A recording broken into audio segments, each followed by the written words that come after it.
Hello, John. Thank you for coming back to the channel. And we have a lot to talk about. But Yeah. before we talk about everything that's going on in the news and the world affairs, I want to remind everyone that in the description of this video and all the videos I've been doing with John, there is a link to his website, which allows you to purchase his products. He has a periodical that you can sign up for, and he also does readings. So please click that link and that will take you to his website and that will allow you to purchase his products. So, John, thank you for coming on to the channel, and let's begin with talking about Yeah, the world well, affairs. yes, in a way it was good we skipped over last Sunday because it's Yeah. I couldn't, I had too many things all coming at once, deadlines and stuff, and Yeah. so I wouldn't have been into it so much. But I thought, you know what, it's probably going to be more interesting a week from now and then, and it is because um y- as usual, I think I'll start with the thing that's kind of the most interesting development that could be something positive, which is rare in this situation when you're looking at the conventional phase of World War III, which started with the Ukrainian. The Cold War II started in 2014 when America backed a Nazi overtaking of in the Maidan coup of the Ukrainian government, and then ever since that, they restructured all the party rules and stuff like that, and basically there's a deep state of Nazis that are running Ukraine these days, and it's it basically triggered the rise, as I've said before, since not since Nazi Germany and fascist Italy have we had a European country that actually is under the control of fascists, uh, and the and now it's happened since then. So that basically started Cold War II. Cold War One, actually, everybody gets the number wrong. It officially ended on December 1989. That's when Gorbachev and George H.W. Bush, the senior, were on a boat in the Mediterranean, a big ship, and they had a final meeting to officially close the Cold War. It didn't close in 91 or 90. It was December 1989. But this new one started in 2014. And in prophecy, it's always been something of great concern of mine, especially in Nostradamus's prophecies, that if you have a second Cold War, and when he talks about lasting either seven years and 3 months or 13 years, and so those two, and then it goes to war. So it's we're kind of in that window where the wars happen, and that happened about I guess it would be eight 8 years after the civil war was happening in Ukraine. This thing started with a NATO, I call it NATO, US and NATO's proxy war, using Ukraine as the cannon fodder to fight a war with Russia. That's it in a nutshell. Now, what is possible is that as this in the coming month front is going to escalate rapidly. It's beginning, just as I've been saying. It's that the steamroller gets a little faster, faster, faster. But now there's all kinds of signs. Since the terrorist attack in Crocus Theater in Moscow happened. I go into this in great detail, but what we're seeing, most of us on the alternative media, um, is that this was actually a ISIS K. It's kind of like the terrorist special K, like in Kellogg's. But a lot of people, including some people that I very much use as sources, actually I got to write to them, like Scott Ritter and others, that there's a prophetic angle to ISIS K. It originally started. It originally started like ISIS had started, compromised by the CIA. I mean, and the U.S. Army. I mean, Lloyd Austin, who's the current Secretary of Defense, in 2013, he was charged to go in country in Syria and create 20,000 an insurrection army to go up against al-Assad's regime in Syria, his government, and he he basically trained, armed, and created these 20,000 guys that, except for 4 of them, they all took their guns and their training and said, thank you very much, and went into the Islamic State, became the kind of the central core of well-trained, US trained people.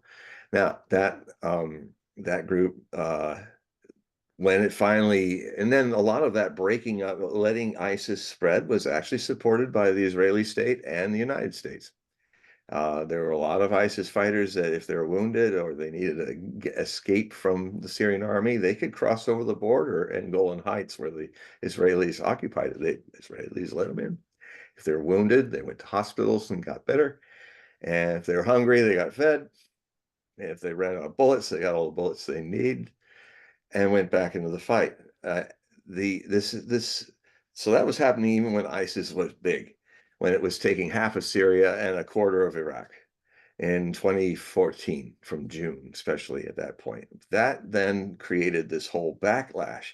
Actually, one of my readers, Ali Sistani, the Ayatollah of the Iraqi Shia, I would get these notices. Thank you for sending this magazines from his secretary. So people in Ali Sistani's camp, who's the chief Ayatollah in Iraq, and he's still alive. He was old then. He must be pushing 100 now. But so that's when I became very aware that I have to be very clear and speak to all sides in a war, because in this amazing world of cyberspace, all sides are reading me.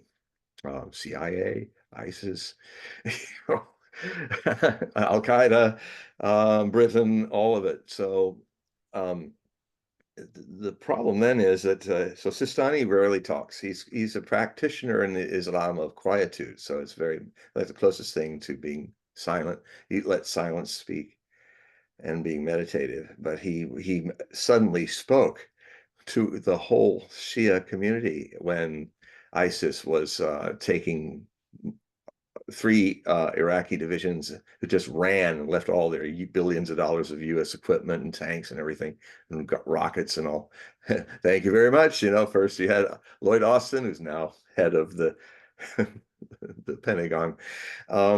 He got kicked up for his bad work. Those guys always end up being fired up to a higher place. No, it's true. It's true. It's I mean, true. my father, he used to he served in the military, and then and then he worked in corporate for a long time. He just said that people, they are elevated up to the highest level of incompetence. Yeah. It's not it's I would argue that that's one of the best examples of that is Kamala Harris, yeah. and it was really not. She was fired all the way up to potentially being president, and I would even say, this might ruffle some feathers, Barack Obama. That man really knows how to get to the top, but I can't say once at the top that he really did that well. He was very charming and all that, but I mean, one thing that most people don't know is he's the man responsible for changing the nuclear doctrine. I write about this and show the doctrine as he changed it in my book on Iran and on the Cold War, when it was just starting, the new Cold War. It's a book called The New Cold War, Prophecies of Nostradamus, Stormberger, and Edgar Casey. And I would say to a lot of people, check that out on Amazon. It's in print as well as an ebook. You'll see that that was right at the beginning of this, like April, just a month or two. It was an anniversary right now in this month. I started writing it when the Civil War started, and the Nazi Ukrainians fighting with the breakaway Russian Ukrainians, who eventually, they didn't want to really break away from Ukraine, but when these people were killing them, they said, they were asking Russia, look, we're Russians, people in Russia understand, in the Russian world, that Putin is not, any president of Russia is not just the leader of the borderlines of what's called Russia. They're also responsible for ethnic Russians, all in the near abroad, that used to be part of the Soviet Union, if they're being persecuted. And I hope you guys in the Baltic states are listening. You don't want to end up like being what Ukraine's about to do, and you also have a lot of Nazis, especially Latvia. They still celebrate openly. They all get in their Feldgrab uniforms, and I mean, they just dress up like German soldiers, and a lot of them are really old now. And so, you know, you're persecuting your Russian populations nearly as badly as, without open violence yet, but bad enough threats. And I must say, when they were all voting, you know, when everybody's saying, "Oh, this big election that Putin had was just a big show, it wasn't real." Well, no, anybody who actually watches Russia over years and sees what's going on there, I would say their democracy, which is not like ours, because they're Russians, and they have their own way of doing things and their own ideas of what freedom is and what also is, and I would say, as far as their engines of voting, they're way ahead of us democratically on doing factual elections. It's all paper ballots, it's all filmed, all the 150 main polling bases across Russia, they're all cameraed, everything's seen, so you you can't hide stuffing ballots, and that's all coming out, folks. There's a lot of stuff. Thank you for Mr. Musk opening the show in X, because a lot of things are happening where they're recounting, they're doing them, and they're finding all kinds of problems from 2020, which I had predicted would happen, and then pretty much couldn't say much about it for years until finally there's this flood, just like COVID. And so the problem is that you get Nazis in a whenever they get power in Europe, they tend to cause world wars. That's what happened last time, and that's happening now. So, and in a strange way, there's also a great struggle happening in Israel with a kind of Israeli form of Nazism, which is Zionism, which has and you know, on this show I've quoted a lot of the leaders and how they kind of they hated him as a person, Hitler, but they admired his modus operandi, and they were openly ready to adopt it on the people that were already there, to literally kick them out. That was always the plan. Goes all the way back to the founders of Zionism in the 1880s. That I have quoted them. This has been the plan. So so the so the Crocus terrorist attack was, they tried to pin it on ISIS. A very odd thing. When ISIS was destroyed, when Sistani, you got all the 2/3 of the population, or yeah, I mean, most of Iraq is Shia. And when he started to say, form militias, these guys will take, they're going to come, they're coming out of Mosul, they're going to come to Baghdad, they're going to come. And the idea that their idea, the ISIS, of being Sunni extremists, they view Shias as apostate, apostate, you know, blasphemers, and they're also to be killed. So if they had won the rest of Iraq, there'd be millions of Shias that would be killed. And so the whole Shia population rose up, the men rose up. The Iran was much involved in, and because they are also Shia, and they were involved in helping train the formidable army, which lost 35,000 dead and 120 to 200,000 wounded, defeating ISIS from 2014 through 2018. Now America came in the last minute, and you know, Trump liked to showboat about how he was doing it all, as he often does.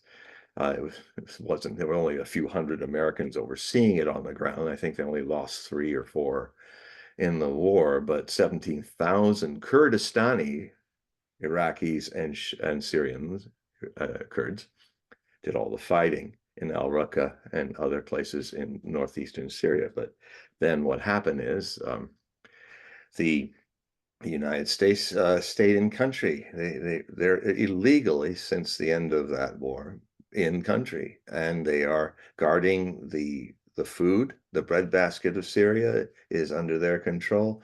The oil is under their control, and without the food and the oil that can light the cities and pay for their rebuilding in the rest of Syria. This is done willfully by Israel and the United States to keep Syria down and weak and divided.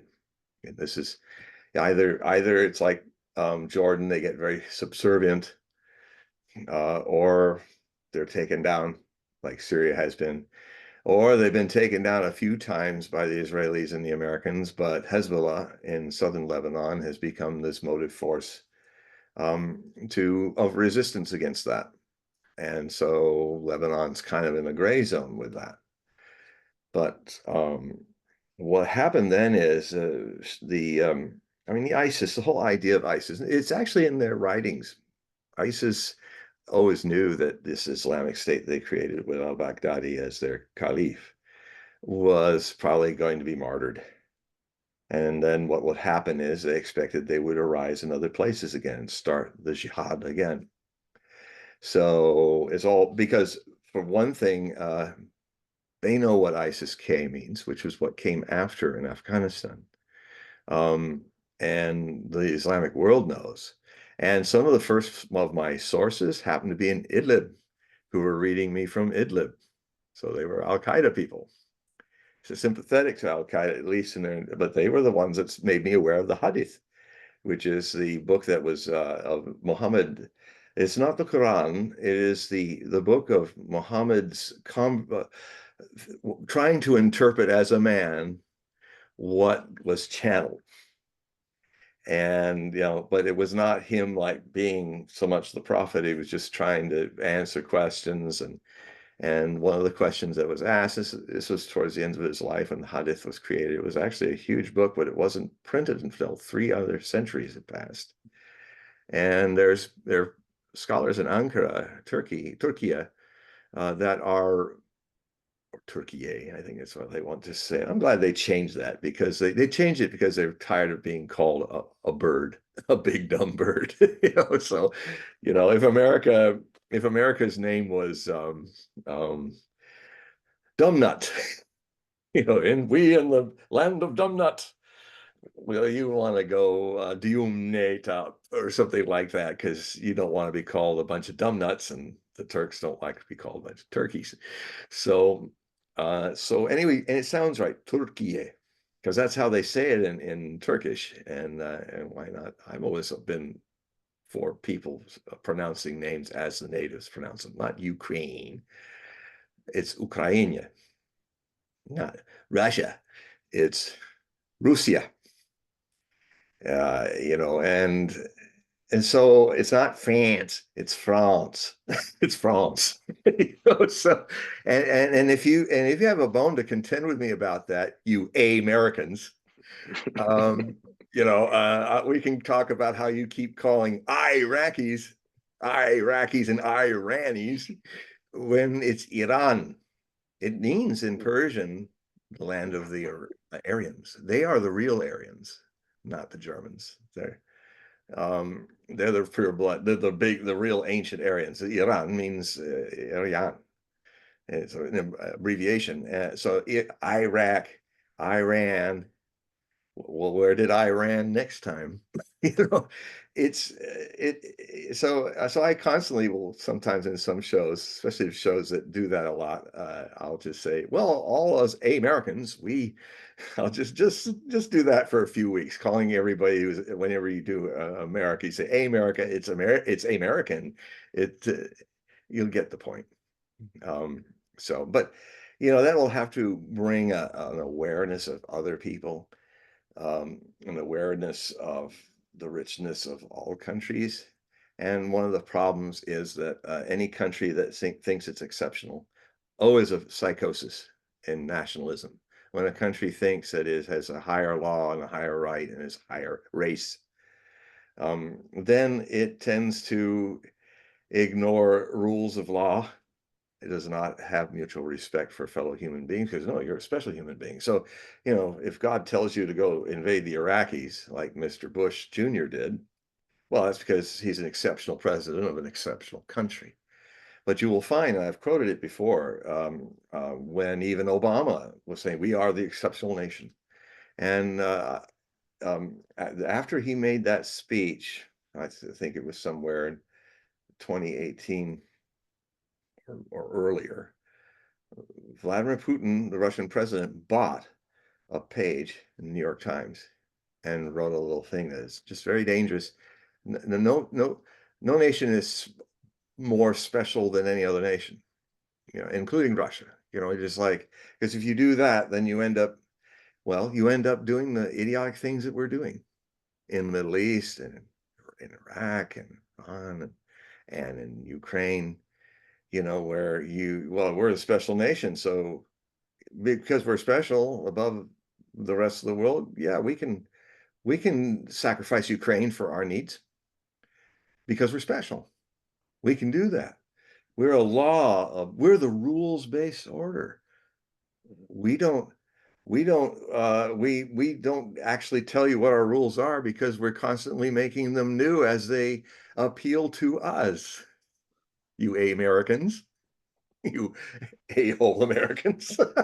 And up there in Washington, I'm talking about, because another thing that's pretty amazing about the world, and it might shock a lot of people to understand this, that unlike us, who just depict the Russians as all one kind of people, or these people are as one kind of people, even in war, even though the Russians all know that it's our government, there's a lot of people I know who live in Russia who are from America, and they have this. What's great about internet now, they all have their vlogs and their day-to-day life in Russia, showing everything. And if you just go search it out, you find some amazing stuff. And they're just people. They're left alone. They're not part of the government. They can be critical. There's this one guy from Britain that likes to show all the kind of weird sides of Russia in the areas that are still really post-Soviet in their attitudes and stuff. And I mean, he got kicked out of Russia at the end of his long journey through it because he was just really showing. But it was good to see. I mean, I thought he was a little surprised because he just doesn't understand it. There's that's I'm trying to say that there's a quality about Russia that it's like if you're they gather together for the sake of the country if things go a bit too far and being critical, especially if it's used to feed a stereotype. Just like, we'll look at it this way. Do you see African American people kind of tolerating people making stereotypes out of them? Well, Russia, who has paid the price of stereotypes by losing tens of millions of people to invaders, it's mostly Europeans. So their view is that even amongst their own, if you cross a certain line that's going to create more negativity for the entire community, well, you'll get called on it. And and that's not the way we do things in America. It's different. It's a different kind of democracy. Ours is kind of all individualistic. We do what we want and all of that, and that has its ups and downs. It has its freedoms and restrictions too. But there are people much older than us. They have a culture. They're very literate. They remember the past, because they have to remember the past because it keeps coming back to destroy them, like this Ukrainian war is an attempt to break up Russia once again, like Napoleon tried, like Hitler tried, like Charles XII of Sweden back in 1700 tried. And Charles XII went through the soft underbelly of Russia, which was Ukraine, to try to do that. But Peter the Second, known by some people as Peter the Great, had modernized and Europeanized the Russian army, and his Swedish army was defeated at Poltava, which is one of the oblasts or Ukrainian provinces that are on the east side of the Dnieper River, which probably in the next 2 months, along with Sumy and Chernigov, the Donbass as well, and Zaporozhye, most of Zaporozhye and Kherson. These are all the main Russian speaking areas, a little less up in Sumy and Chernigov, but we're going to see all that become part of Russia by the time this war is over, which could be by September. Of course, there's always a possibility. I mean, I'll tell you right now, if Ukraine was not being used as a proxy to fight and die for American interests and European interests, this war that started on the 22nd of February 2022 would have been over in by the end of 2022, early 2023. We have literally kept this thing going, and it has killed. It's going to it's killed at least 500,000 Ukrainians, and you add to that a few million more injured and wounded, and they're running out of men. Thank you very much, United States. Oh, we were going to be with you. We're going to be with you. We'll always be supporting you. You'll get in NATO someday. Where's all that now? You You know, can't. Go ahead. let me just interject. What I did notice in Boston, you know, and around the Cambridge area, students wearing little buttons that had the Ukrainian Yes, that three-prong weird. symbol.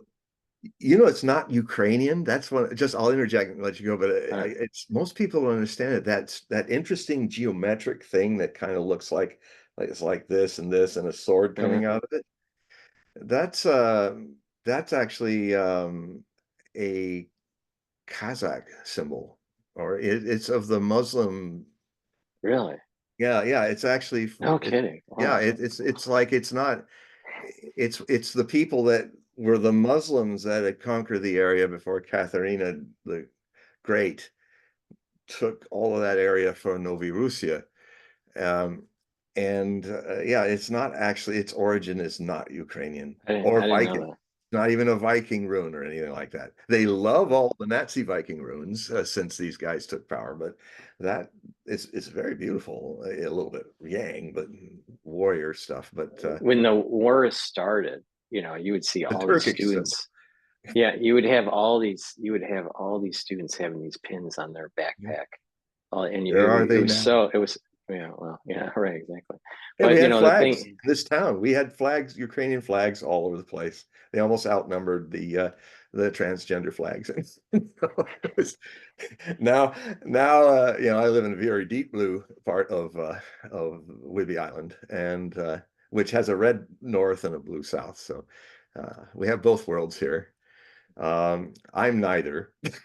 So you know, I'm a free wing. I'm not a blue ring or a red ring American. I'm just free wing ring. And so yeah. So go ahead. Go and No, well, I mean, you know, the point I was making is at the very beginning of the war, there were just students that were they really bought into this whole Ukrainian propaganda that the United States was pushing. that's what happens when Um, when your history only goes back a few years, not a few hundred.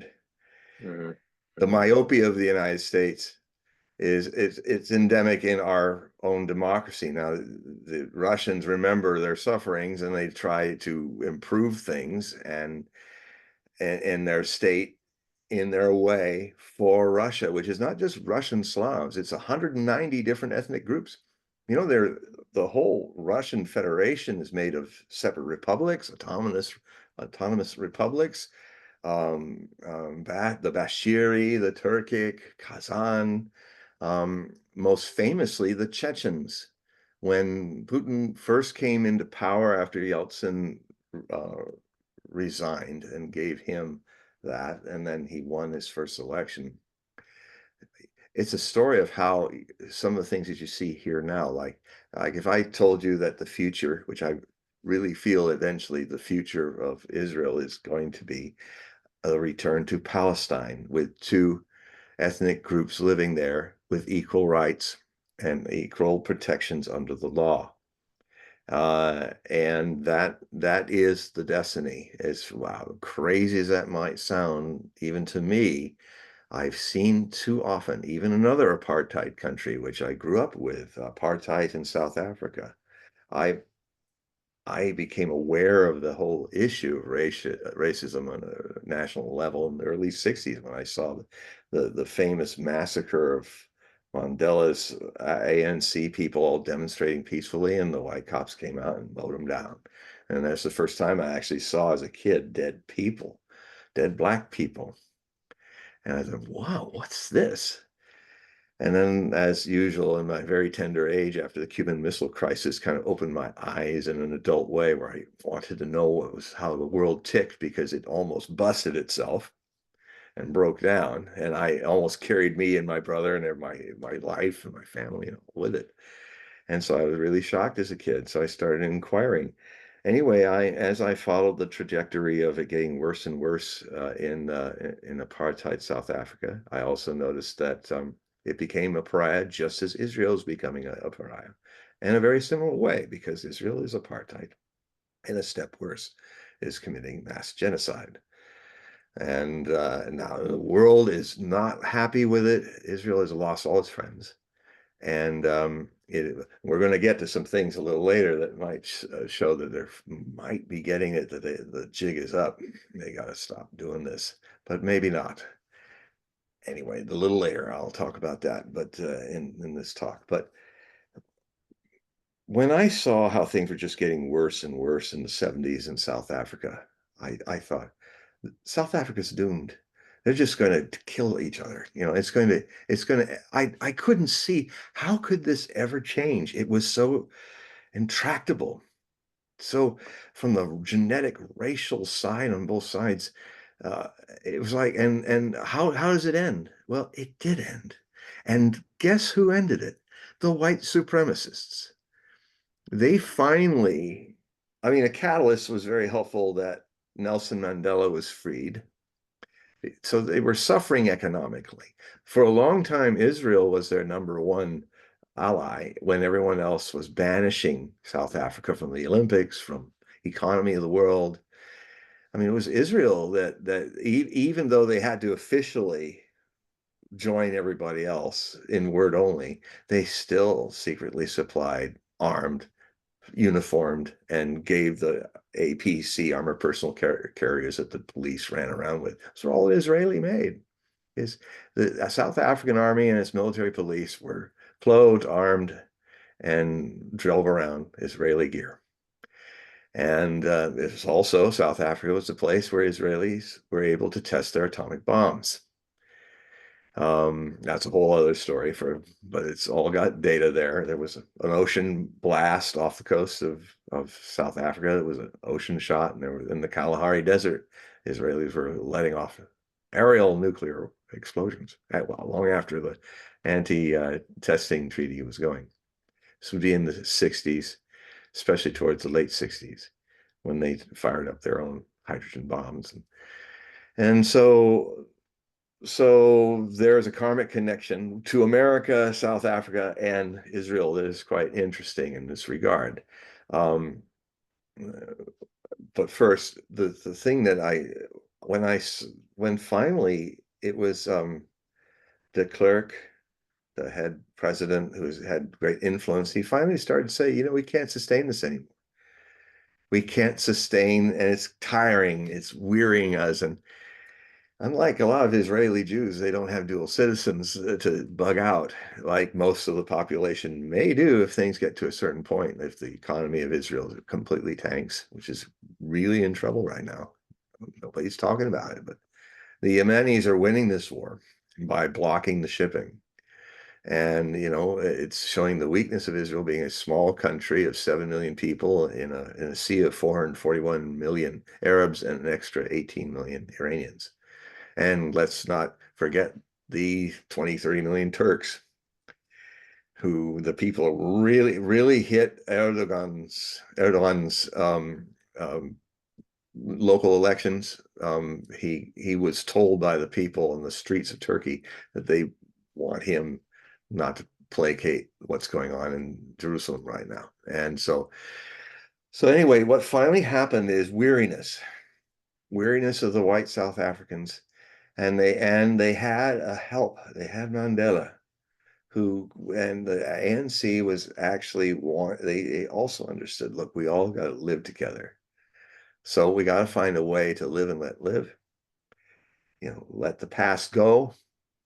no more blood feuds that were just killing everything in South Africa. And within a few years, in the late 80s, uh, when they released Mandela, I think, and it changed. And by 1992, I was watching a miracle. South Africa were turning a new leaf. The white and black South Africans have been working as much as they can. It's not been easy, but it is nothing like it was the chaos and violence and racism and genocide even that was going on. So so it happened. South Africa is a context. It's possible.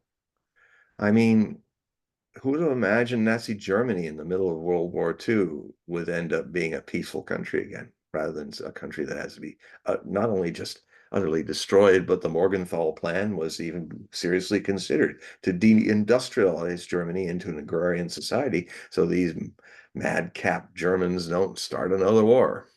Two already. Of course, that's not fair. The Germans were part. Everybody, if the Versailles Treaty had been fair, everybody would have paid something out. They were all guilty, all of them. Even America for not getting in until the end, was also part of it. So everybody needed to pitch in the war reparations to build everybody. But when it was all blamed on the Germans, well, Marshal Foch, when he heard the Versailles Treaty, he kind of struck his head and said, we've just signed an armistice for 20 years, and then we'll start again. Another world war is coming. He saw that in 1919. 20 years later, 1939, World War II began. So, um, and some German historians, I think rightfully, call the period between 1914 and 1945 the Second German 30 Years' War, with a 4-year violent beginning, a 20-year hiatus, kind of pause, and then a very bloody 5-year, 6-year ending. And yeah, I mean, if you understand the great religious civil war that happened across the Palatinate and Bohemia and the areas from let's see when it started. It started in 1618, and it ended in 1648, a 30 Years' War. Germany was almost as completely destroyed as it was in World War II. That was the other thing. Germany was the area. What happened is there'd maybe be 1 or 2 battles a year, but most of the fighting and dying was in intersecting violence, with each invading army, if it was Protestant or if it was going Catholic, they go in the other religions area and they would just destroy the people and destroy everything, to where large tracts of what we call Germany were deserts with ruins. Half the people of Middle Europe were killed in 30 years. The population declined by half. And but it changed. When people say it's a question of not just your country, but whether you go to heaven or hell in a time of very passionate religious feelings, who would have thought that it often happens in history that these things play out and they exhaust themselves. Everything has entropy. Peace has entropy as much as war. And it just the clerk and the whites in South Africa just got tired, and they gave up and they tried to find a peaceful solution. This is going to be, if Israel survives this, if it does not use one of its nukes and find itself from its own hand being responded to in an annihilation as a nation, which is that is the worst case scenario. But again, a lot of worst case scenarios are in my head when I looked at the future of South Africa. So hopefully there's a good thing that some of those worst case scenarios are in our heads, because it's like what I say in my newest bunch of articles, which I'm releasing overnight. I have an essay where I say the fear It's healthy to fear the god named mad. M.A.D. Mutually assured destruction.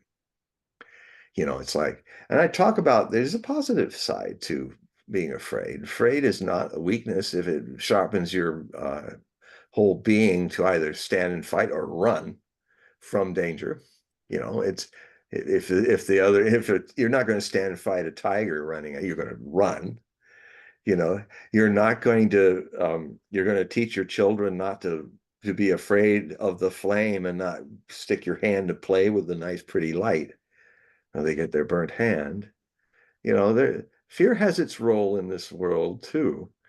It's not there's no such thing as a fearless world, because it'll be if it's fearless, it knows fear as an agent of fearlessness. It's only cowards that become courageous. You don't stamp out cowardliness.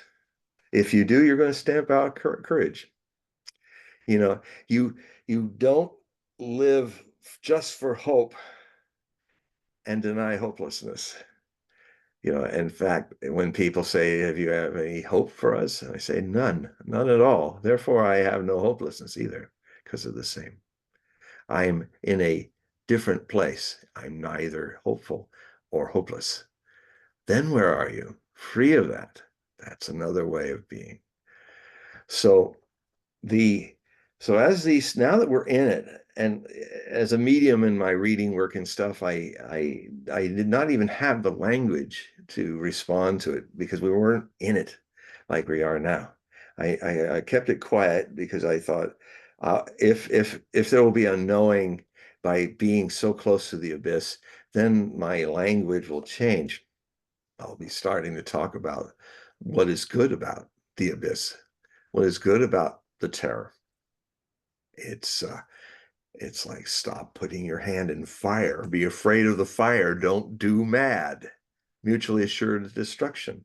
That When I grew up with the first Cold War in its worst moment in the Cuban Missile Crisis, when I became 7 on the 13th day of the 13 days in October '62. It really defined my life, and as I've said before, but it we had a healthy fear of nuclear war, the Russians and us. Unfortunately, we have lost our fear. Fortunately for us, the Russians haven't.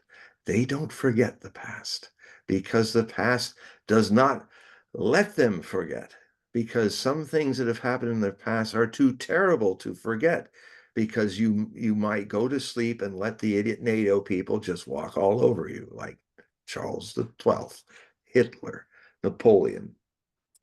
So Russians have been slapped a good few times, like by the Zen stick that says, don't forget your history.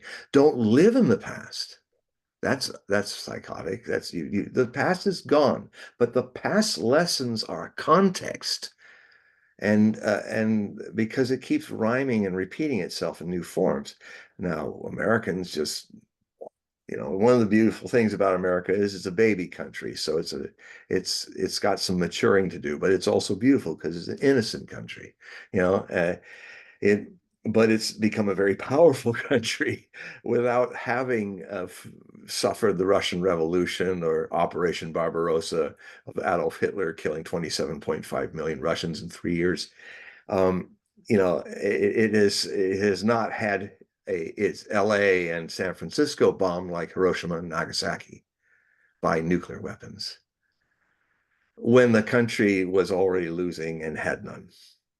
That gets me back to Mr. Obama's nuclear doctrine. He changed it so that it basically helped kind of create this idea of talking your way out of forgetting the past. Nuclear doctrine changed so that we reserved the right of first use. Not only that, but under Obama, he's put it in there, Mr. Smiling, Charming Barack Obama. He also put in, and we reserve the right to attack a non-nuclear nation with nuclear weapons. And we're going to do what we did to the Japanese to you in 1945. And that's still there. We are the only country that's ever used these horrible weapons. And in these articles I'm writing that I'm publishing overnight, it was an intriguing thing that there was a period there from 1945 to 1948 or 49 where the Pentagon was seriously working on plans to invade Russia. And because we had the nukes, they didn't. And we were thinking, oh, well, we'll use them and who's going to stop us? Yeah, that's being special idiot. And so it probably would have ended the same way. America is not big enough, and that's why they didn't go in, even with nukes, to help them break up the Soviet Union and then parse it out to all the different people and its resources for freedom. We're going to liberate the Russians. No, we're just going to slave them and then take their resources.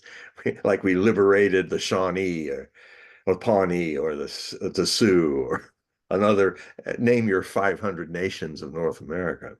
We liberated you. Um, we liberated your land for us, you know.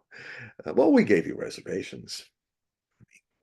Adolf Hitler used to read German translations of a kind of racist guy made cartoons and then short stories, and he was an avid reader of cowboys and Indians. Hitler, when he was a boy in Linz, Austria, he even talks about it in Mein Kampf. And he was inspired by him. He was inspired by. He said, "We've got to do to the Jews what the Americans did to the Indians: concentrate them." In fact, concentration camps was a term that was created by the British, another imperial empire that was very racist in a lot of things it did in its empire. And the idea was the Boers in South Africa, the white Afrikaners, during the Boer War, a lot of the people were gathered up and put and guarded over by British troops in concentration camps. Hitler was looking at that too. He said, yeah, we do the reservation concentration camp. We do Warsaw ghettos, put a wall around them. They can't go in, they can't leave, they can't, unless we tell them to. They can maybe go out and work a little bit, but then they're always watched. And we have our own people there, of their people that are our Sonderkommando, our police force. And let's just move that to Gaza Strip, the new Warsaw Ghetto. And it's exactly the same game going on. Remember your history. There's some people who selectively remember their history in a way that satisfies their agenda. That's the other problem. We just don't care about history that much.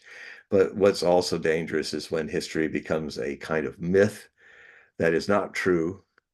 For instance, it started in Nazi Germany. They started to try to create this idea and a whole new archaeology that the Aryans were like the source race of all great things. And they went to Tibet and tried to find Aryan locations. And Von List was one of the guys doing this a lot. It gets kind of into Indiana Jones here, but they were doing it. Mythery creates misery. History, if learned, avoids misery. But history becoming mythery becomes misery. And there's a lot of mythery in Zionism, as much as there were in the Aryan Nazism. It's so strange to see the parallels happening. And the threat is as complete as it was nearly wiping out Germany for Israel. So let's see if I can go back to finish some of those threads I left hanging. The the Nazism, this kind of racial supremacism, cannot be negotiated with. Now, this is one of the, I'm saying something that's like, out, South Africa will never get better. Remember that point, because I'm saying that now. I don't think there is any hope for Ukraine not to repeat the final days of Nazi Germany. It's that is going to repeat itself because it literally is the unbroken thread from Nazism in Germany that became embedded in Ukrainian Nazis who were allies with the Germans. And it never was stamped out by the Soviet Union. It remained he when it was all over, a lot of the Banderites who were Ukrainian Nazis were put in Soviet prisons. But when Khrushchev came to power, he made a mistake. He released them all. So Nazism was not stamped out. It wasn't stamped out in Germany. The Cold War preempted it. The denazification of Germany did not happen. A lot of the Nazis ended up working for CIA and NATO. And, even some of the guys that were tampering in those Mengele kind of doctor experiments on Jews. Well, one of them was the guy who created thalidomide babies. He became he was a citizen, no longer an SS officer, and he ended up being very much he was doing the mad Nazi scientist stuff, and that's where you get the thalidomide babies. It comes from him. So people who have been Nazis, they can never have power. They can never have power again after they finish their tour of prison. They cannot uh, they cannot run for office because we already know their works from previous runs.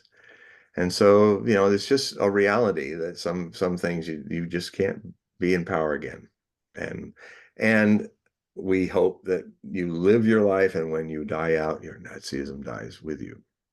If you are unrepentant, okay, that's your responsibility to live like a Nazi, die like a Nazi, but go away in those ways. But it's generational stuff. And so the problem in Israel is that because it has taken on all the trappings of divine biblical prophecy, which gets me back into my field. I know the prophecies of Amalek and Saul and Samuel, books of Samuel 1 and 2, and all the other things. I know the evolution of how Abraham and his descendants tried to interpret the messages that God purportedly gave them for the creation of Eretz Israel, Greater Israel. I've told that it's one of those things where if the first three quotes of God laying out what the lands of his seed would be was clearly that the seed of both Ishmael and Isaac would be living there in peace. And then it became a thing where the communities hardened, and then interpretations changed. But when you can always, whether it's true or not, if you always got a backstory where when you're cornered, you just say, God told me. What are you going to say about that? It's like, well, this is from God, not from people. I mean, even in the Hindus, the Bhagavad Gita, I've read it a lot because my teacher Osho gave me the name Arjuna as my name, and a Sanskrit name, and Arjuna was the king that fought in the great Mahabharata Indian War. Bharat is the ancient name of India, and Krishna was another king of Vrindavan. The opposite general wanted him and his army to fight on his side, as they were all making sides against Arjuna's army. And there's this wonderful story where, because this guy was full of himself, this king, he got there before Arjuna. So he's sitting next to Krishna's ear while he's taking a siesta. And he's like just pressing his point. And then Krishna was just kind of half sleeping and waiting. And then he's waiting for Arjuna to show up, because Arjuna was his friend and disciple. And Arjuna came, and the first thing Arjuna did is went to his feet and touched his feet with his forehead as he was sleeping there. And then Krishna woke up and he says, now we'll speak about this matter. You wish to have my army, thousands of men and elephants, to fight on your side. It's already really large, and you want me to command it. Here's what I will do. You can have my army. but Arjuna can have me as his chariot driver. And Arjuna was overjoyed. He said, I'd rather have him than an army that I need. So there he was, the chariot driver. He was rolling Arjuna in his big chariot. He was a famous archer. He was superhero archer. He could do all kinds of things with archery. And so he's rolled out into the battlefield of truth, it was called. And he looked around. He saw all of his mentors, all the people, Dronacharya, his guru of archery, all his friends, everybody except for his brothers. There were 5 of them, and their one wife, and then all this army. He didn't even want the crown. He wasn't interested in it, but it became his crown, and all these people wanted to take it back. And they were going to destroy India in a big war over it, and so Arjuna lost his nerve. He started breaking down, and he got off the chariot and hit his face up against the wagon wheel. And he said, Krishna came down. What is it? And he said, I don't need this crown. I never wanted it. I see all those people I've got to kill. I don't want to kill them. Many of them have been my friends, my teachers. I don't want to kill them. I don't want this crown. I just want to go meditate in the Himalayas and leave this whole mess. If these people want it, let them have it. So Krishna basically, the Bhagavad Gita, which is one small chapter in this vast volume about that big, it's one of the longest books. I'm trying to do the same with Nostradamus, but not that long. So it's basically Krishna trying to convince kind of an idea that's like what I understand is like a morality that's beyond good and evil as we know it. That there are bigger things that require people play in the play of life to do certain things. And he was trying to argue to him that it is your destiny, because you are the king of Bharat, it is your destiny to be victorious and destroy all these other people who are trying to take the crown. And Arjuna was very good at bouncing back with difficult questions. I mean, Krishna even had to go to the point of showing his divine form to him, which is one of the most amazing things in Indian. I mean, that's what I was very attached to because of certain experiences I've had. It sounded like he was having something like I think I've described my Akashic record experience on the show a few weeks back, but where basically Krishna showed, it's just like when Zeus fell in love with Semele. There was this point where the love, she couldn't understand who he really was, and he would have to show his true self. But the very light of his true self, he knew was going to ruin the love, and so she would like be fried by it. It would be too much. So that's a variant in Western mythology, but in this, Krishna shows his divine form, and there's amazing paintings and the kind of special Hindu artwork that's kind of realist, where realism kind of meets cartoonism in a perfect harmony. And so it's like you got Arjuna kind of trying to hide behind his hands as he's namasteing at what he's seeing. And like Krishna is like all these infinite forms of Krishna that kind of look like Krishna, but they're also not Krishna. And they're in rows and rows and labyrinths coming up close and far away. They're everywhere. And they're every aspect of something good, something evil, something this, something that. And just like an incredible kaleidoscope of Krishnas in different forms forever and ever all around this guy. And he's finally saying, please, please, master, come back to your normal self. This is all I can take. And still he resisted Krishna. And so finally Krishna did what all people, even Krishna, do, who, when they can't win an argument, when they can't say something intelligent, they go to the irrational and say, it's God's will, so do it. Which is really saying, I can't parlay. I can't, your arguments are too strong for me. Instead, you just invoke God. Well, God told us about the Amalekites, and the Palestinians are the Amalekites. And that's, this has become a very religious, very dangerous mythology. that is now where the past is. When you're the only people who survived to write the histories of the Bible, that makes a lot of the stories suspect. The winner always makes the story right for the winner. You don't hear a book of Amalekites or the Moabites or the Canaanites. You only hear about them from the victors who wiped them off the promised land. So how can that be anything but very one-sided?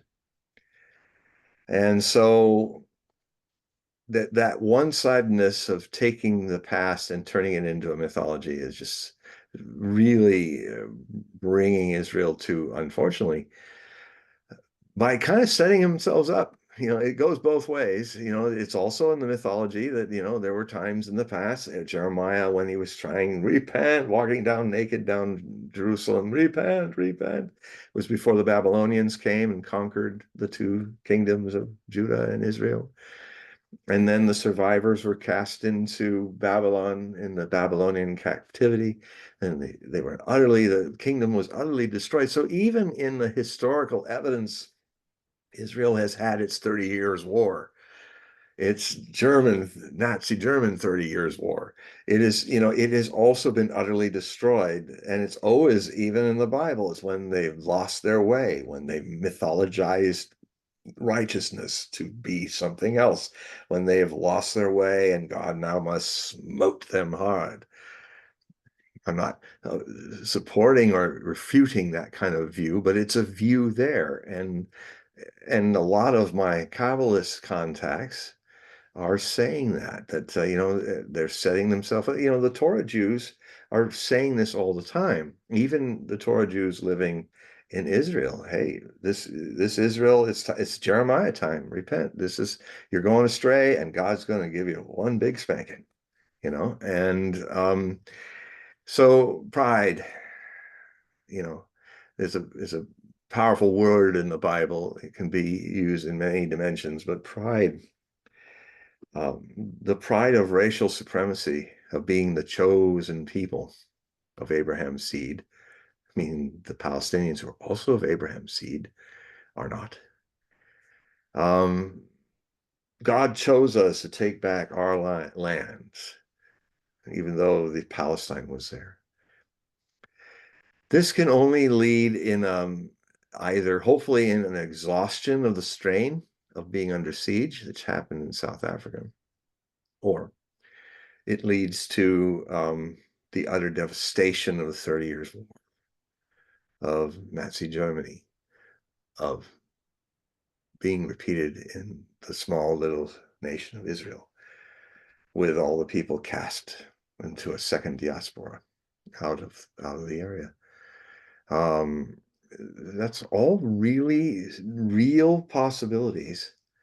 And also, for a bigger picture, there is the final battles, variations of that in Daniel and Ezekiel and Isaiah, that are kind of the inspiration for St. John's Revelation, kind of the next chapter, but it's on the foundation of what later became called the Old Testament from the Nevi'im. And self-fulfilling prophecies. I mean, Armageddon, for instance, I've written long about this, that there are arguments in the Preterist views of Christianity that basically say the real apocalypse that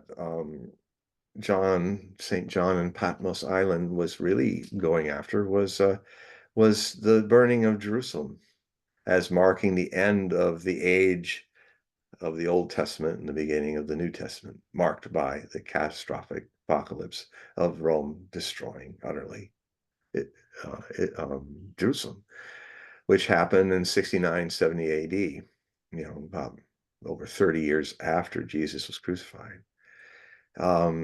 And the immediacy of the language in Book of Revelation makes it clear. It's almost to ad nauseum. He's saying this is coming in our time. It's coming now, not 2,000 years. There's no way that can be construed. Unless you go to the small apocalypse, which is where Jesus was looking at the temple with his disciples, and says this whole thing could be taken down, and in 3 days, this body will be resurrected. And he's speaking kind of mixed metaphor about his own body resurrection and the resurrection of the temple, but the temple being then they asked him, what do you mean by that? And that's actually the closest that Jesus came directly talking prophecy, that uh, end time prophecy. It's a little apocalypse. It's in Matthew, and I think it's also John as well. Um, and it's about, if you can read it without all the 2,000 years of Sunday school, just read it like you've just seen it innocently. When I look at it, it's Jesus talking. You could construe that it's Jesus, especially around Matthew 22 or 27, where he's talking about, the people coming up to him and said, we casted out demons, we healed people, we prayed in your name, and we did all this stuff. Why are you forsaking us? And he basically said, I never knew you, and you didn't know me. Get away from you den of iniquity. Cast. He banished them from his sight. You know why? Because his name isn't Jesus. It's Yeshua. Yeah. This was a Jewish reform movement that Paul turned into Paulianity and Romanized better than the Romans could do. So this Romanized cult religion, that it was never intended. And I think that if you read Matthew without the programming, you could make an argument, which if I have time, I will try to make an argument about how a lot of it, I do in some parts, I will write articles about it, how you could really say, well, he's saying you never knew me because you went off with Paul and did this whole mythology. And, and if you were all here when I was alive and yelled Jesus, I wouldn't have even turned my head, because that name was never uttered when he was alive. That all came afterwards. So, the main crisis in the little apocalypse of the Mount of Olives sermon is about a crisis in spiritual truth at the very highest levels. And interestingly enough, the Catholic sect of Christianity gets this. And I would say probably even getting it deeper are the Eastern Orthodox Christians, who, how can it would take me hours to talk about, but if I distilled it in something brief, the difference between the Latin Church and the Protestant churches, and the difference between the Russian Orthodox, Greek Orthodox, Nestorian Christian Orthodox, is that there's like the West is demanding God do things and fulfill things according to their wishes, according to how they interpret things. And in the East, the Eastern Orthodox think it's not our place to talk to God in that way. It's not our place to kind of try to push God, like all the evangelicals are having wet dreams right now about how this, we're so close now because we got to have the Jews and Israel destroyed. That's like, they've got this idea that's what's supposed to happen. They never questioned that maybe it's about stuff that was supposed to happen in the first century and symbolically, and the only big violent thing was Jerusalem being sacked. But they've taken that whole thing in, well, when Jesus comes, we love our Jews, we're going to kind of go with them because we're again, it's just like America is not interested in Ukraine's future, they're interested in what they can get out of it. And a lot of these evangelical Zionists, Christian Zionists, who are worse in some ways because they're just goading it on. And the whole motivation is, our view is that all you Jews have to either convert or be destroyed. So they're trying to kind of bring this issue to a head. And this is what's so strong. One of the things that makes America such an enabler politically for all this is, I think, a very twisted and misinterpreted look at Book of Revelation. It's not the veil lifted, it's a stone wall coming down, stone wall of the Wailing Wall. And it's not done for any goodness towards Jews in Jerusalem or Israel. It is, they are to be sacrificed. And now Netanyahu and those guys, they understand the game. So, but they've been playing a dangerous game with, Jimmy Jones kind of cult Christian people who have a lot of power. And he's playing, this guy likes to tap dance in some pretty dangerous tap dance floors. I mean, he's tap dancing around all kinds of danger. I guess it makes him alive, I guess. He's got immense energy. It's amazing how much toxic stuff he goes through that he just comes through it. He lives off of it, and he wants to keep the show going, but it's getting now to the head where, these people he's been shining on in the evangelical uh, Zionist wing of Christians, they're kind of thinking, you know what, final act's coming, it's coming, Jesus is coming, so let's hasten it so Jesus comes. It's God's will. Now, in Eastern Orthodox, they don't do that. The whole thing is centered around, I'm not going to tell God how to run his creation. I'm just going to try to be a virtuous and good Christian and not do evil and do my best to just live the compassion and love that Jesus taught us. And I personally feel a little more pulled to Eastern Orthodox Christianity because of that. It feels like it's more like the way it was at the beginning. And I think the West Christians have kind of gone far away from that, making them the people trying to tempt God to do stuff. Um, so, which brings me back to ISIS K. Why is it called K? I'm kind of surprised that some of the Scott Ritter and really good sources of mine. I highly recommend you all listen to these people, or there's some like Giraldi and Judge Napolitano, Judging Freedom. He has a lot of really amazing people on his show. But I've noticed all these intelligence officers, really good ones. Uh, they're now retired or had been retired by force. Um, None of them have brought it up. So I am going to actually send him an email and ask him if he's aware of what the K means. And I will tell you all what it means.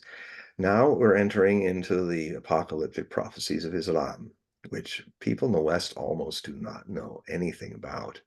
And it's to their detriment because everything you see in ISIS and Al Qaeda and ISIS K and the Salafist, general Salafist Islamic movements, jihadi movements, are all rooted, both Shia and Sunni Muslims of these extremists, rooted in the apocalypse that was one of Muhammad's prophecies in the Hadith, where he was somebody asked him a question about, well, what's going to happen in the future, when the judgment happens, and he basically talked about that there, and I've in my works I have it all kind of laid out. It's like this long narrative where Muhammad talks about, well, what I think is going to happen. He's not like this, the hadith is not his channeling of Allah. It is trying to, as a Muslim, understand what Allah is saying, the mystery of what it is. And so in daily life and in things that all intrigue us in the future, it was also one of them. Basically, what he described is how there would come a time where the Muslim world would be rich, which did happen a few centuries after. It was the golden era of the Muslim, the great Arabic sprawling empire of all across North Africa into Persia and all the way into Granada and Spain. And there was a period of plenty. Great literature was written, algebra was created, numbers were created, a lot of wonderful things were happening. A lot of the classics of the Mediterranean world were preserved in Arabic, a lot of the Roman philosophers and things, they preserved it as much as the monks in the north, perhaps even more. And so then what happened is that it there would come, he said, like the Christians, the Crusaders would come, and they would, that was seen, and he was eventually, what would happen is that the Muslim world would become very poor and exploited by the West. So people were already seeing when the colonial things were happening, especially after 1918 and all, and the breaking up the Ottoman Empire.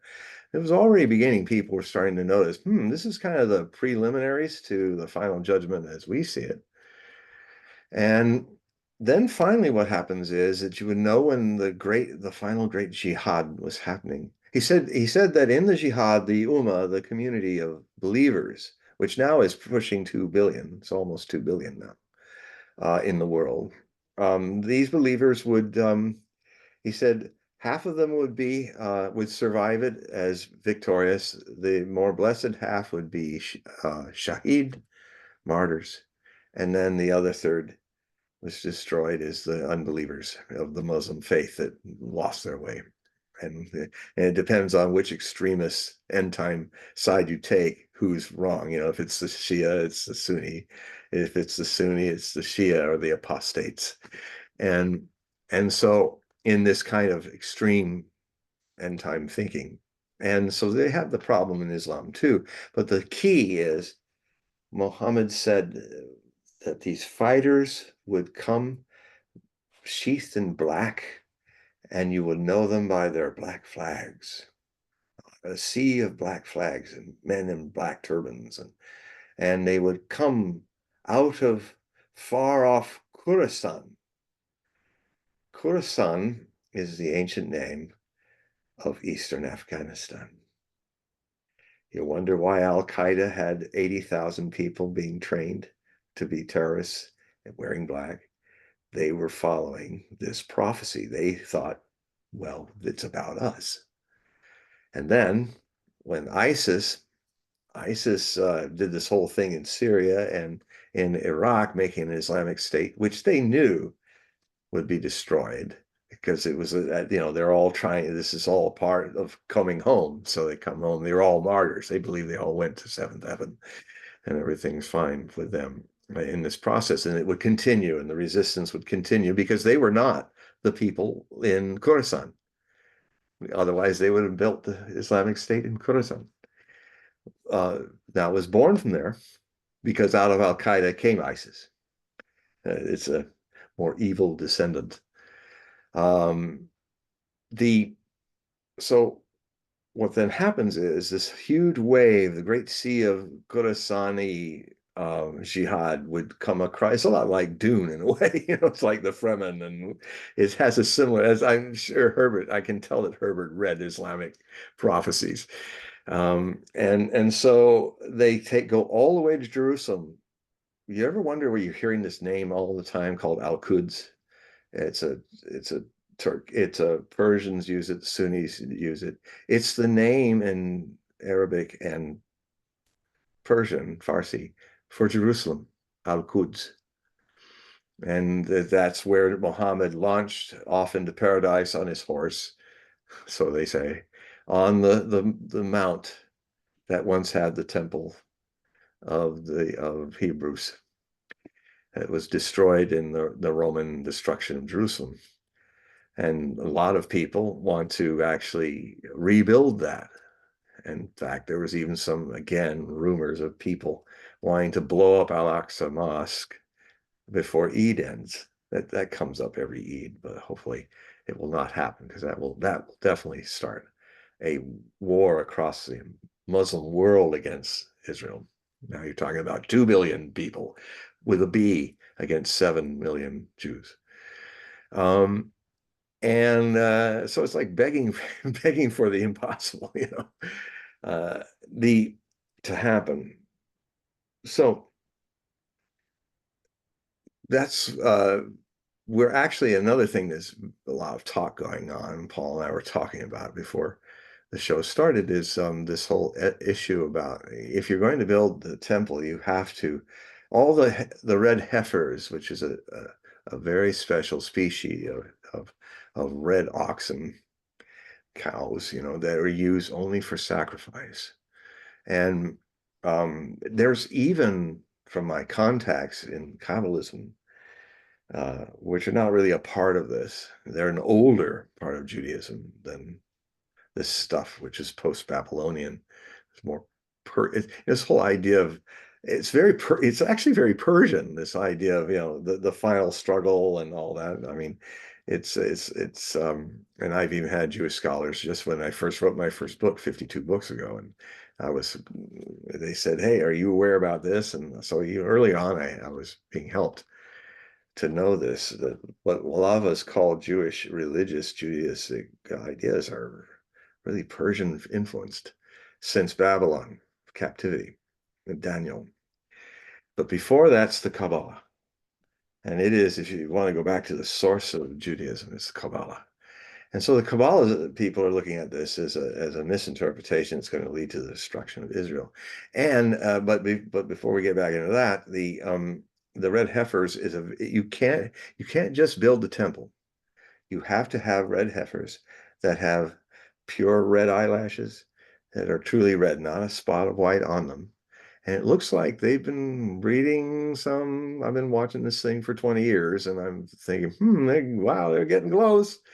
And some people are claiming that they actually might have given birth to in all the ways described that the heifer has to be completely red eyelashes, no spots, kind of a reddish brown.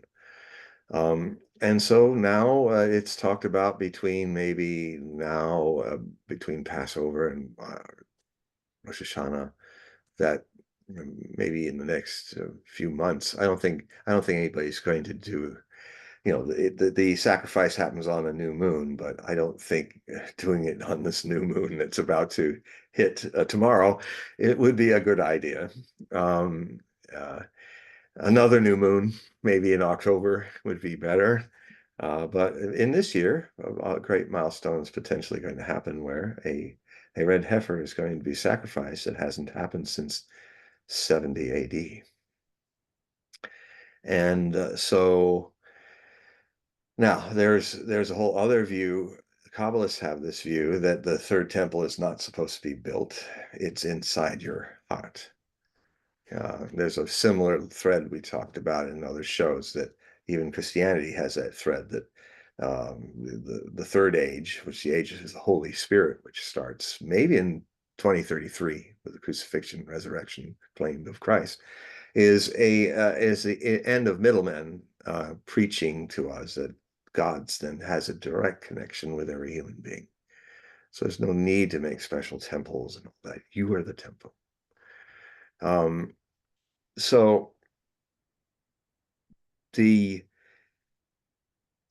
So what then finally happens is this great Muslim jihad goes all the way to Jerusalem and converts the Jews and takes back Al-Quds. And it's kind of left open what happens after that. It's not so stuck into the eschatological end times like Judaism and Christianity has been so caught up in. Again, Persian influence. Paul and some of his people saw a great opportunity in telling, talking about the Persian religion, very popular in the day, called Mithras. Mithras is about a Messiah from Persia who was born of a virgin, who died, was killed, and was resurrected. And his Holy Eucharist is almost verbatim the Holy Eucharist that Christianity uses. So a Romanization. Now, Rome also was influenced by religions of the East, the Isis cult, which is something completely different than ISIS. It's a lunar Asian cult or religion. Cults are only religions that don't have political power. Otherwise, the definition of the two is indistinguishable, except that one has political power and the other does not. So, So Mithras was spread all over the Roman world because the Roman soldiers really liked it. And since they guarded the Rome, it went all over Rome. And it was a big, there was also a Sol Invictus, which was the major religion. That's where you get the halos around people. That was adopted by Christianity for the saints. That's the solar halo.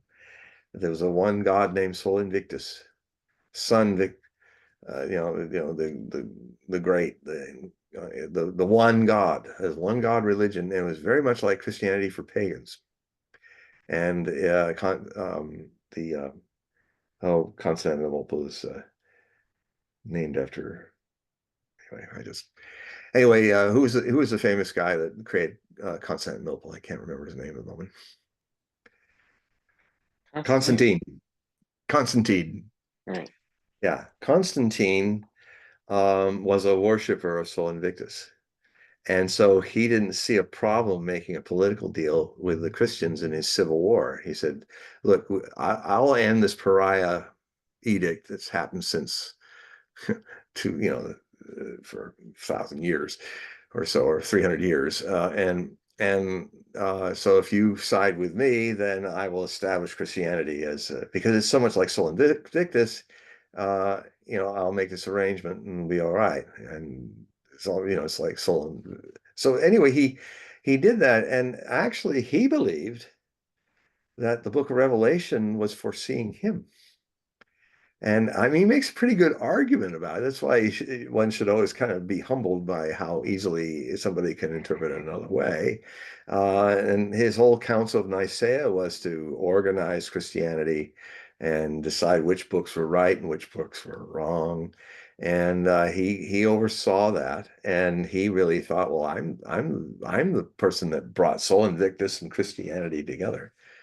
And just when he was dying, he just to play it safe, he got baptized with a little oil or something like that. But he basically never was a Christian. He was a follower of Sol Invictus, which was adopting many of its ideas. And even the bald pate on the top of monks, that was part of the Vestal virgins. That's where you get nuns. They were virgins too.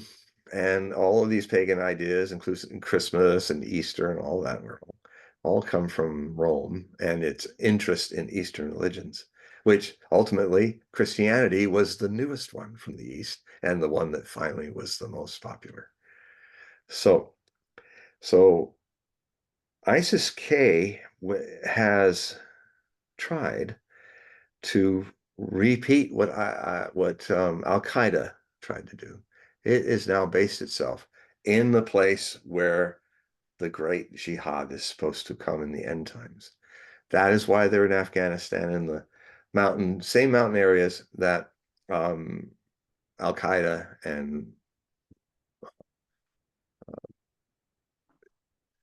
all those folks were training in. So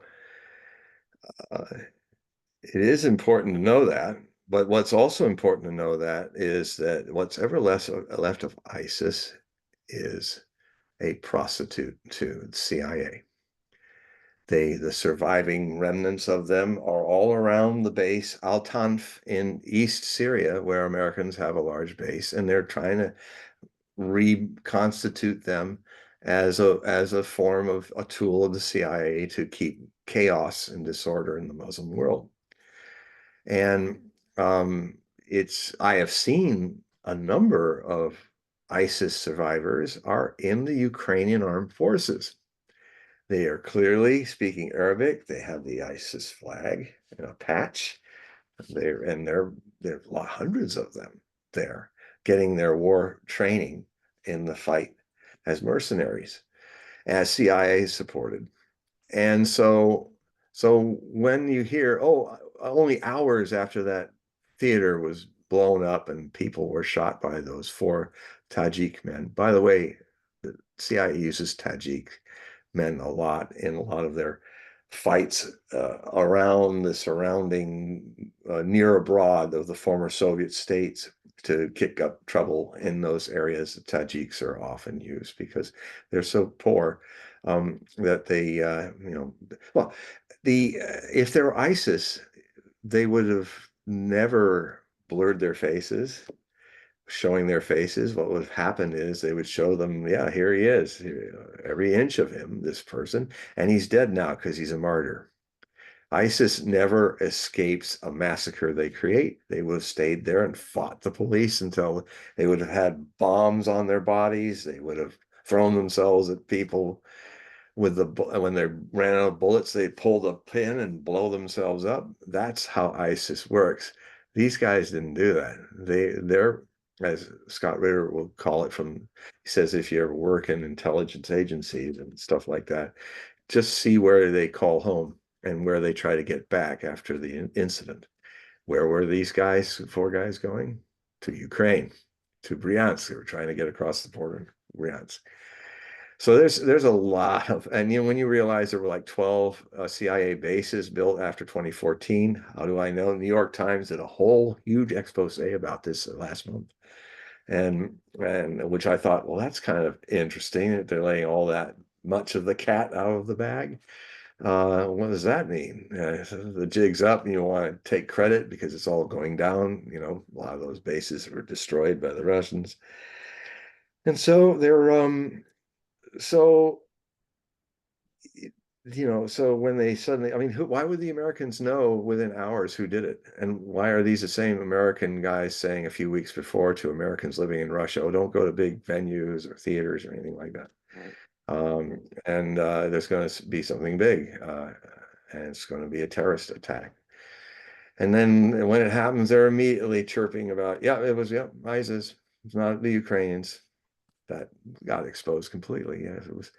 There's a lot of ISIS footprint in Ukraine, as well as Nazis running it. So, I mean, here's the reason. What's the difference between a Ukrainian Nazi and an ISIS Salafist jihadist? You have Ukrainofascism, Islamofascism. Basically, ISIS is an Islamofascist idea. It's a fascist sheen upon Islam, with it being racial and all the things like Mein Kampf. It's just another extract of the same plague that overtakes human minds, and it can only be stamped out. You can't negotiate. You can't have Hitler resolving a peace treaty with the Allies. He had to go down, and his country with him. Now, that brings me back to this other issue, which may be an impossibility being possible as South Africa not destroying itself. Maybe there's a chance that Israel, in its fascist state right now, will not end up like a fascist state, totally destroyed. A lot of pressure is being put on Israel. It is becoming a pariah faster than South Africa could even dream of. And we had this terrible thing happen where the Israelis basically bombed Iran. First time they've ever done that openly. They send terrorists in there. They send even ISIS in there. Because as I said, Mossad and ISIS has a big connection as much as the CIA.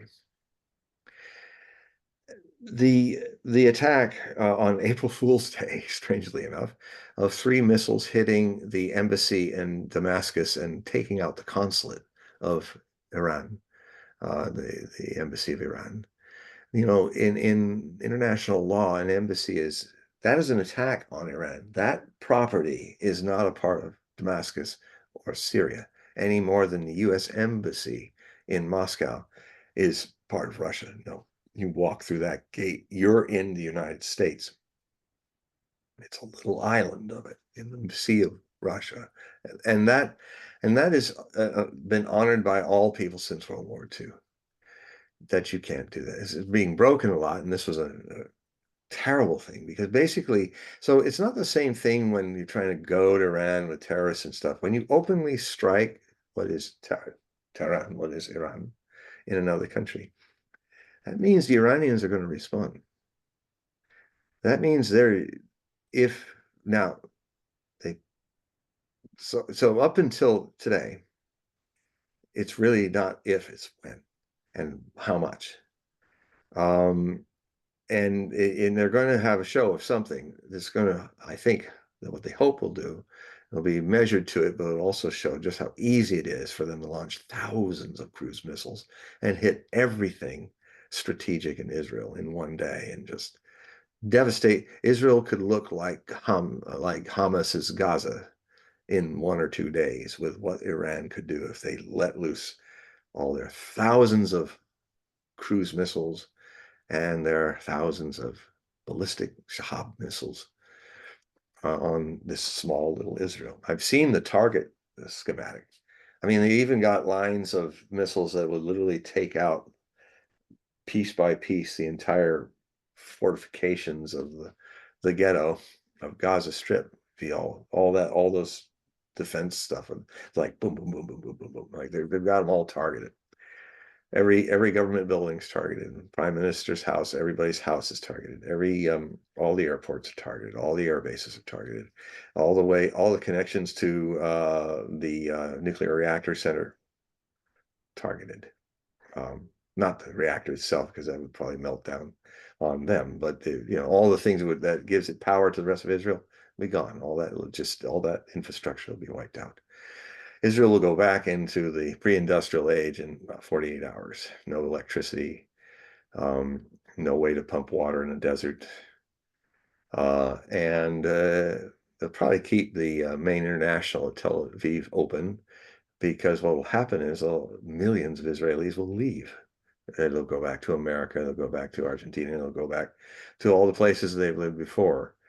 And I would think that at a certain point, there will not be enough Israelis to run Israel, and it will just simply de facto go back to the Palestinians that are left standing. That is one possibility. Or there's, it seems that, and it may just be a ruse, but it was very surprising this morning. I woke up to find out that suddenly the major battalions that had been 4.5 months in southern Gaza Strip pulled up, moving out, and declaring that the third stage of the war with Hamas is now in, which means everybody's getting out. All Israeli armed forces are no longer going to fight, but they're going to keep a buffer around the area. Now, the brigades in North Gaza are not leaving yet. The other thing that was floated by the Iranians, at first they were floating to the United States. United States said, we're trying to see, don't hit us. We didn't make this decision to hit your embassy. But when it evolved to another state where the Iranians came back and said, if you get Israel to make a complete ceasefire, permanent, then the next step would be, he didn't say this, but he said, then this is the one way we won't strike Israel for what they did. If you get them, and if they agree to end this war with a complete, the UN ceasefire, permanent, that means the UN and peace people come in. That means, and the move that they made of the forces out of southern Lebanon. Now, of course, they said, like in Jerusalem Post, which is more right-wing point of view, they say, well, it's 4 months. We need to do a refit and rest for these guys, just like they did with the other guys earlier in North Gaza and were replaced. So that could be it. And they all said, look, any moment we could go right back in if we have to. But so then Ascod Harbor was opened for the humanitarian aid to get in, not just Egypt. This whole thing about, it's ironic that 7 white people have to die. All those brown people, they were getting killed by the tens of thousands. It didn't wake up the world. But when those people were evilly, just systematically killed by missiles, that was to scare those. They were famous, they were celebrities, and they were doing good work, but they They were clearly targeted systematically and destroyed, and there was no mistake. And that really pissed off the world more than any. But it's funny how something will trigger it. Something that might not even be the most important thing, when so much more things that are more important that should have triggered them. But okay, whatever triggers people in this media looking at everything world, all right, it triggered them this way, and it really hit Netanyahu hard. I think it finally, I think.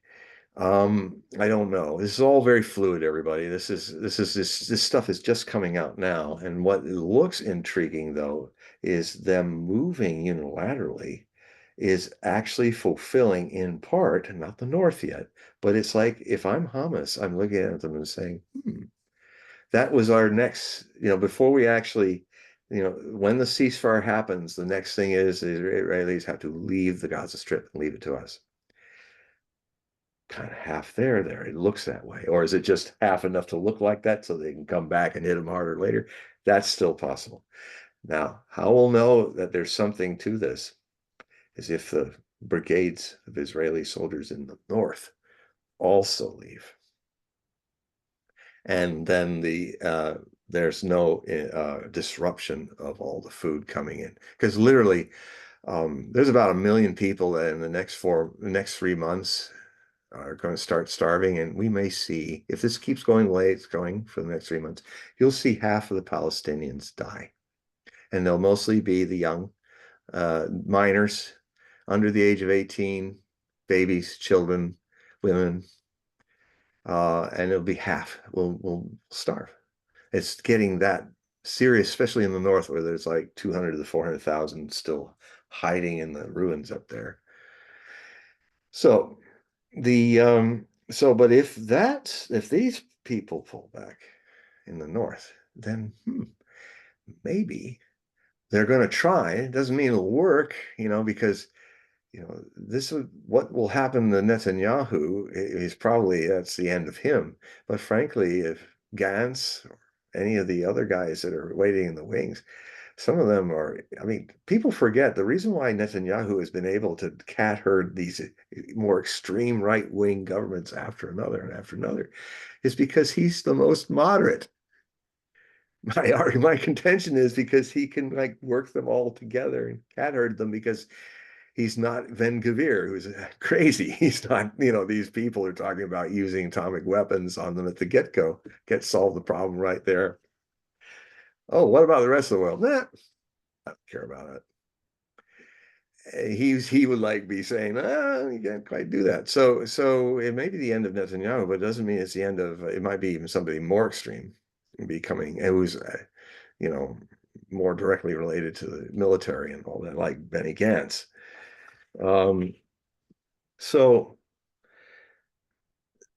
So we've entered a possibility. These lunar eclipses don't just mean change is bad. The change can be very good, the end of a problem. So so this heavenly portent, when the two eclipses, the eclipse that happened in 2017 and this in 2024, have basically writ a shadow down this angle on the 48 states that is going to have another shadow crisscross it right over the New Madrid fault line in Missouri. Both have been hit. August 25th, 2017. That great eclipse came. Now, in this one tomorrow, it will pass over the New Madrid fault line. Now, I've made points before that there's a lot of seismic activity that seems to happen around eclipses. I think by chance New York got rattled. Did you feel it when it was? Honestly, I was talking to someone on the phone when it actually happened. I didn't even know it happened, but I was moving around. I was moving around while I was talking. Yeah. So the people that felt it, because it was only a 4.8 and the epicenter was in New Jersey, not New York. Yeah. If you were sitting at a desk, you would probably feel it. But if you're walking around, you're probably not going to feel it. Well, but in New Jersey, it was much worse. Oh yeah, I mean, I actually, I'm from Southern California. I've survived Silmar quakes and all, the big ones, and I've been through. I could tell stories for a future show about some of the seismic experiences I've had growing up in the West Coast. but one thing is true, like if you're walking down the street, you won't even feel a 5.2 because that happened to me. But if you're sitting, you'll feel it. You'll If you're feel like, like this little sway. You'll or you feel a hear a sway if little, you're some. or as one of the guys was saying, one of the talk show guys was saying, he says, well, up in my apartment, things creak in New York when you're up like 50 floors and stuff. You'll feel some things creak. This was different. It was like, and then I saw a lot of security cameras showing it was good because it was shallow. I think it was only like 10, maybe less than 10 miles down. That's very shallow. So high resonance. So even a small quake can make a lot of. I remember there was a 3-pointer in Newcastle and Sydney in Australia area, and it wasn't that. It was very shallow, and it really screwed up downtown Newcastle because uh, it was so shallowness. I mean, in the Nisqually quake, which I missed because I was in India in March of 2001. Uh, if it had been a shallow quake, Seattle would have been on fire with at least 5 to 10,000 dead. But it was like 40 kilometers down. So, but if it was like 10 less, it would have been like Christchurch in New Zealand and all. So yeah. But the problem with this situation is that it could end up, if in the next days, weeks, months, or up to 6 years. New Madrid is a kind of a fault line that it doesn't do a lot. It keeps down in the 1s and 2 magnitudes. So it's moving a little like that. But the last time it had, the end of December 2011 and into January 2018, 1812, January 1812, and a little bit into February, it had a 7.5, an 8, and a 7.6, 3 major quakes in that little period of time.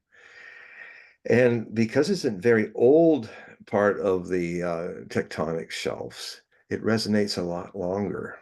That's why it was so widespread over the New York area and Connecticut. People were feeling in Philadelphia, and yeah, because in California, I mean, the Whittier quake happened. My brother was in the middle of it, and we didn't even feel it, and because of this, the younger tectonics don't travel that much.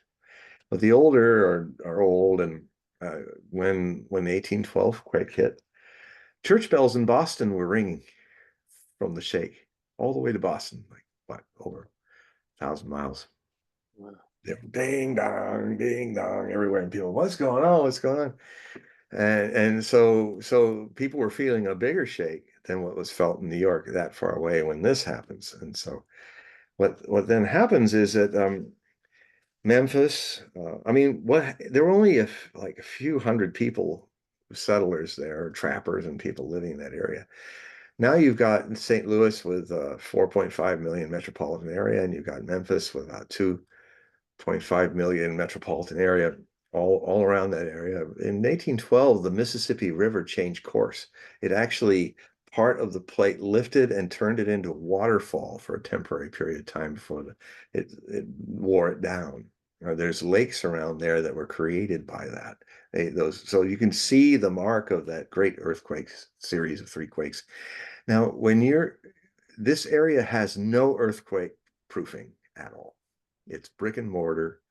They just never got around to seismic things. If there's 8 and 7 and 2 sevens, if that were to be repeated now, a lot of seismologists were saying this would be the greatest disaster in U.S. history. It would be, a lot of the bridges would go down the Mississippi, all the connections that keep the East and the West connected would go down. It would be devastating across northern Mississippi, eastern Arkansas, southeastern Missouri, all the way past St. Louis would be heavily impacted, and western Tennessee. I mean, big tracts, because the shake would really be felt over a much larger area than these quakes usually do. And yeah, it would. I hope this doesn't happen, but it also it seems a strange thing that Rome never had its famous earthquake where Saint Sebastian got hit with all the arrows.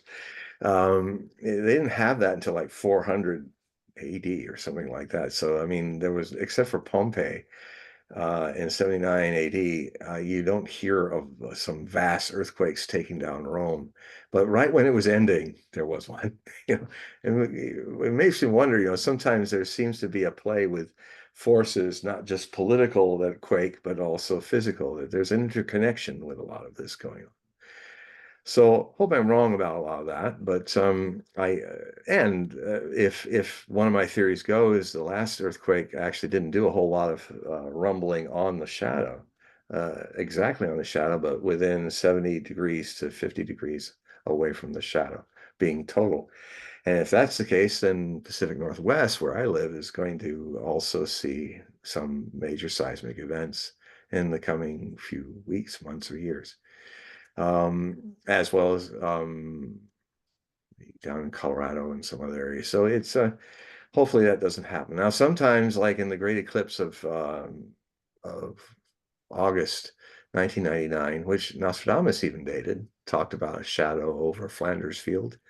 The umbra would go over Flanders Field. It did. He saw that in 1557, I think. And he talked about it as a big marker for a lot of great changes. And he described the areas of antiquity to be upset. Well, it did cast a shadow into Israel and into Roman ruins, and all the Turkey within Greece had, within a week or two, had a couple major earthquakes. And then in the latter half of August was really the worst earthquake in our lifetimes in Istanbul and that area, in the Marmara Sea. Some of the towns sank 15 feet. The downtowns were 15 feet in water, just like boom, just like that. And then it hit farther down, and then a year later, it hit Bam in Baluchistan, Iran, which is an ancient town, not very earthquake proof, never usually had anything happen. It had totality in 1999. A year later, it was flattened, and bam went bam. and so then there was a 10-year hiatus, and then in 2009 another great eclipse happened, came, where the eclipse ended in 1999. In 2 years later, the Gujarat quake, which I just missed actually being in. I was flying in just a day or two after it happened. I flew over the Ran of Kutch, and everything was destroyed. It was amazing. And so that was a major, at least 100,000 people died in that area in Gujarat. And now, 9 years later, coming out of Gujarat from the Indian Ocean was a new one that passed over the Himalayan kingdoms, and then it went across China, and it ended up going into the Ryukyu Island regions of Japan, which gave it a 70 to 40 degree totality over Honshu eastern coast, where a year later, or actually months later, not quite a year, you had the Tohoku quake and tsunami. And you had a major Sikkim, Bhutan, which never got earthquakes, got a major earthquake in the Himalayas. It went over Shanghai. It was seen by most of the people of planet Earth because it's all really populated parts. But it passed over the Samoa, Western Samoa, and there was major stuff, tidal waves and stuff in Western Samoa as well. So I started thinking, there's kind of a pattern here. But then, just to be fair, in the 1918 time, when the eclipse went over the same area that 2017 experienced, which kind of marked the beginning of a change called the American century beginning. And so in my book, about this great American eclipse, earthquake and tsunami, it's available on Amazon and as a physical book as well as an ebook. I go through these, also talking about the 1918 quake, which happened, a 1918 eclipse, which in Europe was when the American army was making their stand and stopped the final German offensive, which kind of made America literally, okay, we're a force to be reckoned with in the world. So I said, this is the beginning of the American century. And nearly a century later, in 2017, we started with two eclipses crisscrossing the lower 48.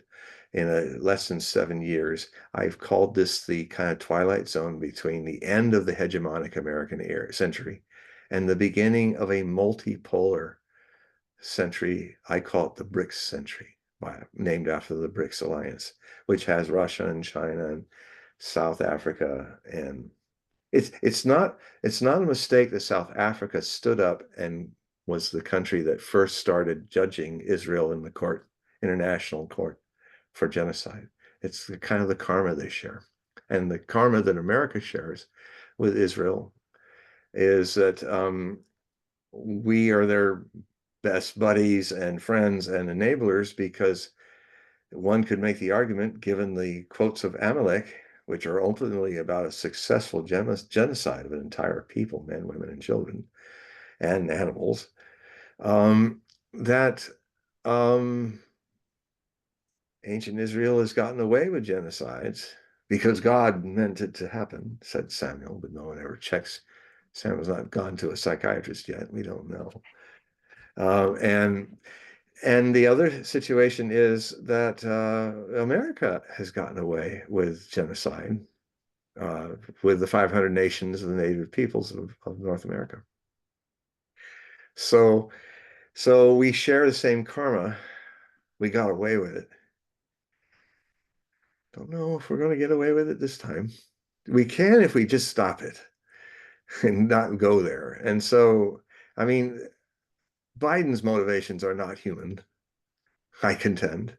He's a politician. He wants to win the election. And so he doesn't give a damn about Palestinians or anybody. He just wants to win his election, whatever he can give a damn about anything left in his brain. And so he's doing this to win back all the people, because he's lost the Democratic Party too. But people are leaving him. He's lost the world because we are the people arming this genocide. Only us. Maybe the British are throwing some stuff in there. They would like to. So maybe this is a change, and I'll finish with this. I come back to that same theme that often comes up, especially now, because it's really the test of it. I talk about how there's a spiritual theory that many masters of the 20th century had. It goes all the way back to 500 BC in India. The idea that if there's a few extra great teachers, religious, enlightened people than the norm for the population, that consciousness will then bear down its quality on a great gathering of darkness of unconsciousness, balancing it out. Well, there's a great darkness descending on this world of man. So therefore, the counterbalance of light is also there. And it doesn't have to be a lot, just 200 more people. In fact, in this set of articles, which I hope you guys will check them out when a few days the free versions are out, so you can sample them. And then when you see them, because I go probably more deep into this concept in this set of articles than I've done so far, is that the idea is that do what you can do in the world with your governments and things that if you want to demonstrate and all, but the real thing that could change everything is transforming yourself, becoming here now in the moment. Is if 200 people can allow that very nature to resurface and put aside obsessions about the future and the past and ego and all that. If we get another 200 people, that's just enough to tip the scales and balance out this darkness. So say people like Krishnamurti, Gurdjieff, and my own teacher, Osho. Gurdjieff thought it was 100, but I think Osho's got the number right, 200. A lot more people here, so the ratio has to be a little bigger, but not much. And there's a core of 10,000 people that are working on themselves or trying to find the truth of their existence. And it's out of that pool. And they're not just people in my group. Osho used to remind us, no, these people I was always talking about the 10,000 Buddhas are here in this hall tonight. Of course, there are only 3,000 of us. They said, what do you mean? I said, well, they're not my sannyasam disciples. A lot of them are not disciples of me, but they are the 10,000, which he claimed that he'd been trying to give energy to and during his time on the world to go deeper. And out of those 10,000 come the 200. And I've met, not expecting to, but in my readings, when I'm reading people, I've met a few of them. I've seen that they are around. Now, when Osho was asked, are the 200 here? He said yes. And he always will respond to the question as it's delivered. And if I had asked him, he might have said something different. Because I would say, Osho, are they not only here, but have they all become Buddhas like you? I wonder how he would have answered that. Some maybe, all maybe. I would hope he would say, yes, they're already there and don't worry about it. It's all going to be fine. And if it is all going to be fine, this thing that started today is going to suddenly turn this whole thing in a month or so around where all our tensions go down in Israel. Iran doesn't strike because Iran gets what it wants. It gets, I think even those generals would have preferred to die as martyrs to get the ceasefire and end all that killing. The Yemen is in this war only because Israel is committing genocide. The day they stop, Yemen lets the boats move wherever they want to go. So the genocide stops. If the genocide stops, if Israel comes to its senses and now has to find a way to rebuild trust in the world, which is turn its back on it, I would see that as a sign that, and if more signs like that happen, like in Ukraine, like in a future war, America wants to destroy its navy fighting against Taiwan and China. If these things look like nothing's going to stop them, but right at the verge, right at the line to cross into doomsday, they can't get across as much as they want to. I mean, look at Netanyahu. He wants it. But what if he can't? He just can't. Something stops him and the people behind him and the armies killing him and the Americans enabling him. Something stops. And they don't know why. No one, it's like, why the hell can't we take that last step and destroy ourselves? I'll never be able to prove or disprove it, at least in this form. Maybe in other forms, if they come, there's a clear understanding. For instance, the whole invisible world around us that we don't even really sense or feel, but it's there.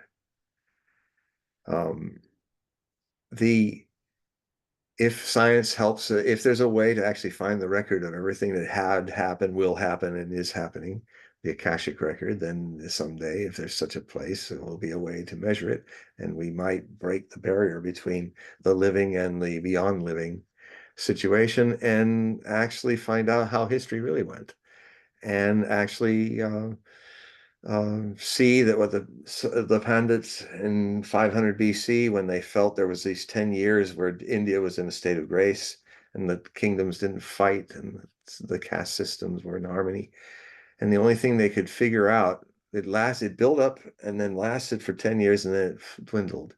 And the thing they figured out was there were 5 great masters alive at the same time, really great ones, more than the usual in India.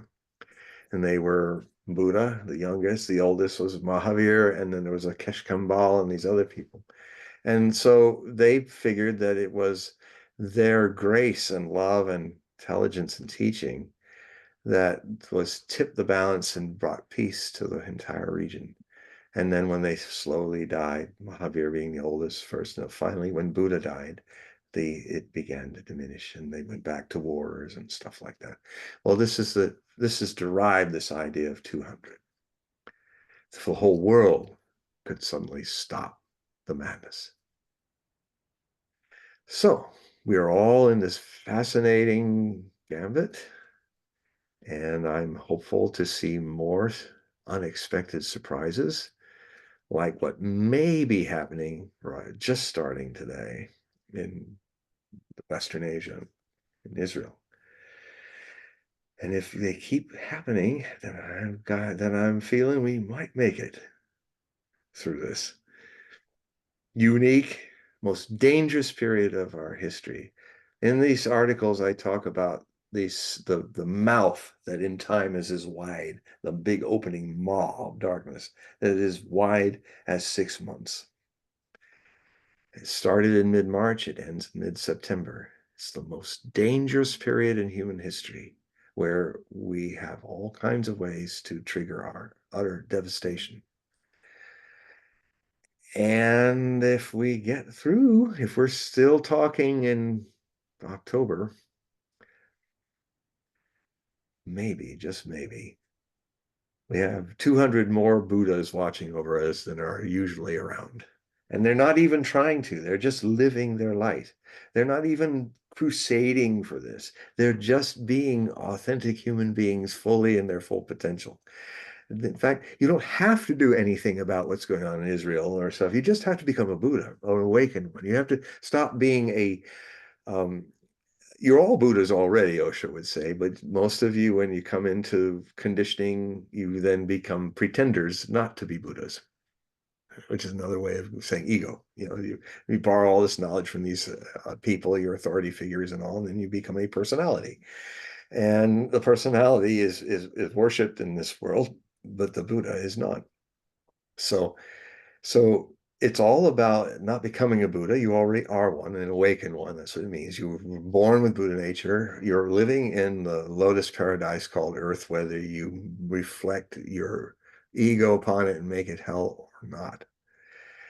So the only thing that's really needed to do is to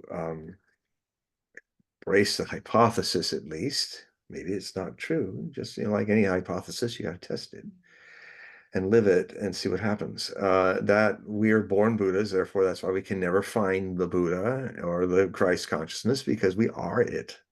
You can't find what you are, but you can be looking everywhere but where it is and get very frustrated and go back to being lost in this out there oriented world. But really, you've always been the Buddha, you're always been the Christ consciousness. You can be no other except somebody forgetting and then learning the ways of the world, which is to play the game of pretending not to be the Christ, the Buddha. So as a kid, you're perfect at pretending and doing these things because you're innocent, you're open. Enlightenment's the ultimate innocence, but this is taken for granted. And so because the society doesn't like keep the thread alive in you. So now that thing you brought in, this is why you're a gift to all of us. You have not lost, you've not stopped, you haven't started to pretend not to be this like we have, your teachers have. And so then so all you need to look at is not to find the Buddha, just presume if it's false, you'll soon find out. Presume that you are in the hypothesis are a Buddha who is pretending not to be a Buddha, or a Christ is pretending not to be a Christ. And, being a Christian is not being a Christ. Being a Buddhist is not being a Buddha. It's somebody who worships the idea. Well, that's taking you out of it. That's pretending not to be a Buddha. You can't be in a religion as a Buddha because you are the Buddha. You can't be a Christian because you're supposed to be a Christ. It's the potential of every human being. It's already there. It's the divine source of everything. You just have to turn in while you're living your outward world, find the balance and see how all you have to do is become a seer. Meditation is about becoming a seer. You begin to see and witness without judging for or against. Like you start living your movie and watching your movie. And the more you watch the movie, you become aware of the thing you've forgotten, the Buddha. Because what can watch it but that which is forgotten? Because the pretending, now we're watching the pretending not to be the Buddha out there. If you start watching it, the pretenses start falling off slowly, slowly. The mirror of watching reflects perfectly you pretending not to be a Christ. And as you and each moment it's fresh, the dust of ego and identity clears the mirror, and you begin to see the picture without even doing anything. In fact, you cannot do anything. You can only understand. Understanding is all. And the understanding comes from being a witness. And then when you witness it, you're not trying to any goal. All goals and things are things that ego wants. If you're already here, you don't have to get here. You're already a Buddha. You don't have to get to becoming a Buddha or a Christ. And so, the Christ means the anointed one. Buddha means an awakened one. These so it's incredibly simple, and simple things are incredibly hard for an ego to understand because the ego is pretending to be something it's not, a Buddha. So I will leave it at that. I want to make sure that the audience is reminded that the link is in the description of this video and all the videos that I have done with John. Please click that link. That will take you to his website, and you'll be able to buy his periodical, and you'll also be able to get a reading. And if maybe just before we go, just really quick, explain what a reading would be for the audience. Well, a lot of the reading is like it's just you and me, and and I for the same energy on you, and I use a little bit of astrology to find how the Kelly Blue Book of your body, mind, ego is the astrology chart. And I usually have you, so you get it at astro.com. I give you the instructions how you get it. It's free. And you just send it to me. And it's the best chart for my eyes and stuff to use. And then the other thing is that, we'll just use the Osho Zen Tarot deck. It's a tarot deck that I use to do a Celtic cross reading that will go deeper in than the astrology. And it often happens that it becomes like a bridge table here because I'll start a Celtic cross, and then there'll be a card that's kind of saying, pull out and do a cross on me. And then sometimes I do that. It doesn't always happen, but you'll get a feeling. You'll both be feeling it when we're onto something, where we're coming into what the answer, the image is trying to coalesce. And I often talk about the meditations that are tailored for the needs of our mind amplified world. And often, I don't always do it, but often I will ask the person if they'd be interested in trying the same techniques that I've been using since 1980. I try never to talk about things that are not my own experience. And so there are other great meditation techniques out there, but I know these meditation techniques from Osho, and they are remarkable for me. And I'm always ready to give them freely to anyone. I mean, even if you don't want a reading, you can ask me for them. And the way to do it is that I have a link that Paul's talking about, and you go there, and it will all you need to do is in the email put Hogue reading, and that's the easiest way for me to find it because I get hundreds of emails a day. So um, and then I'll get back to you, and then I'll give you the full times and a little more instruction about it and how to do Zoom. It's very easy. And then we'll set up a time and we'll do it. And I can adjust my times. I do 5 o'clock for America, PM Pacific. I do now for Europe, I do 11 o'clock AM Pacific time. And it also seems sometimes a year to work well in Australia as well. Well, I might do it at 10 o'clock for them, so, but it's another day. Anyway, I don't want to blow your minds with that because unless you're Australians, you understand what I'm talking about. The international dateline has caught me often watching myself having a brain freeze, like,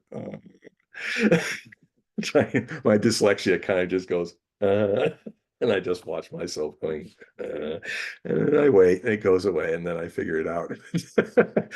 But yeah, so we do, these readings, I say they're usually 90 minutes, but and sometimes they are, sometimes they're shorter. They're as long as they need to be. Sometimes they're very long. So it's mm, I I yeah, it's mostly a lot of fun, and most everybody that's gone through it really just had a real journey with me into this exploration. Said it was like the most unique stuff they'd ever gone did, and also, you know, I am a celebrity reader, and I try, but I don't like to do the celebrity reader thing where I make it like 500 or $1,000 or something because I'm John Hogue, Nostradamus expert, you know. But I try, but I have to have a yes for something that can pay my bills and stuff. But I keep the price low, uh, pretty low, you know, for these things. But anyway, you should check it out. And I'd love to see you. And if you have a yes for it, we'll have an interesting, insightful time. And it'll be a journey for both of us because as a medium, I don't control anything. I'm just, I don't open or close any doors. It's Osho initiated me into this work to find this way of innocently just stepping out and feeling the presence of the Buddha that we all are. And then whatever comes out of that, if whatever's said or done is right. Okay. Well, we'll leave it at that. So, audience, please click the link. Take it takes you to John's website, and there's in that description you'll be able to sign up for everything you need to sign up for. I do recommend the reading because I did have one about 4 years ago, actually. Yeah, about 4 years. But I do recommend it. So thank you, John, for coming on the channel. And you have to say goodbye to everybody. Goodbye, everyone. I love you all. Okay, let me stop the recording here, John.